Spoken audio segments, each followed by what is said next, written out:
Ubuntu bw'Imana butangaje. Kurinda umutima. Kwa 14 Ukwakira. Rinda umutima wawe kuruta ibindi byose birindwa, kuko ari wo iby'ubugingo bikomokaho. Imigani 4:23. Kurinda umutima witonze kandi witwararitse ni ngombwa kugira ngo ukurire neza mu buntu bw'Imana. Umutima mu buryo busanzwe ni ubuturo bw'ibitekerezo byanduye n'irari ry'icyaha. Iyo weguriwe Kristo uba ugomba gutunganywa n'Umwuka Wera kugira ngo imyanda yose ivemo. Ibi ntibishobora gukorerwa umuntu atabitangiye uruhushya. Iyo ubugingo bumaze kwezwa, umukristo aba agomba kuburinda kwanduzwa. Benshi bibwira ko idini rya Kristo ritaturarikira kureka ibyaha bya buri munsi cyangwa gucika ku ngeso zashyize ubugingo mu bubata. Baheba ibintu bimwe byamaganwa n'umutimanama, ariko bakananirwa guhagararira Kristo mu buzima bwa buri munsi.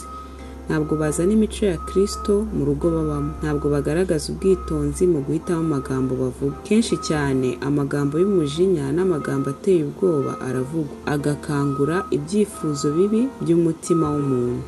Abantu bameze batyo bakeneye guturwamo na Kristo mu bugingo bwabo bihoraho. Ni mu mbaraga ze gusa bashobora gukomeza kwirinda mu magambo bavuga no mu bikorwa bakora. Benshi basa nkaho banga kumara igihe batekereza cyangwa bashakashaka mu byanditswe byera, banasenga, nkaho igihe bashoye muri byo aba ari imfabusa. Icyampa mwese mukabona ibi bintu mu mucyo Imana yabahaye, kuko byatuma muha ubwami bw'Imana umwanya w'ingenzi wa mbere. Kugumisha umutima wawe ku byo mu ijuru bizongera imbaraga mu mpano z'ubuntu bw'Imana zose, kandi bizashyira ubugingo mu gusohoza inshingano zawe zose. Nk'uko imyitozo yongera ubushake bwo kurya kandi ikongera imbaraga n'imbaduko mu mubiri, niko imyitozo yo gusenga izana ukwiyongera k'ubuntu n'imbaraga zo mu bya mwuka. Reka isengesho ryerekere ku Mana rigira riti: undeme mu mutima wera, kuko ubugingo bwejejwe kandi buboneye bugumana Kristo muri bwo imbere,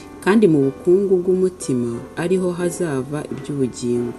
Ubushake bwa muntu bugomba kwegurirwa Kristo, aho kwikomereza ugafungiranira umutima mu bwikunde. Hagomba kubaho kugururira umutima imbaraga inejeje ihindura y'Umwuka Wera. Idini rishyira mu ngiro rikwiza impumuro yaryo ahantu hose. Ni impumuro y'ubugingo ihesha ubugingo. Ubuntu bw'Imana mu mutima wanjye ubufasha nyakuri bwo kuzabana n'Umwami Imana. Haleluya.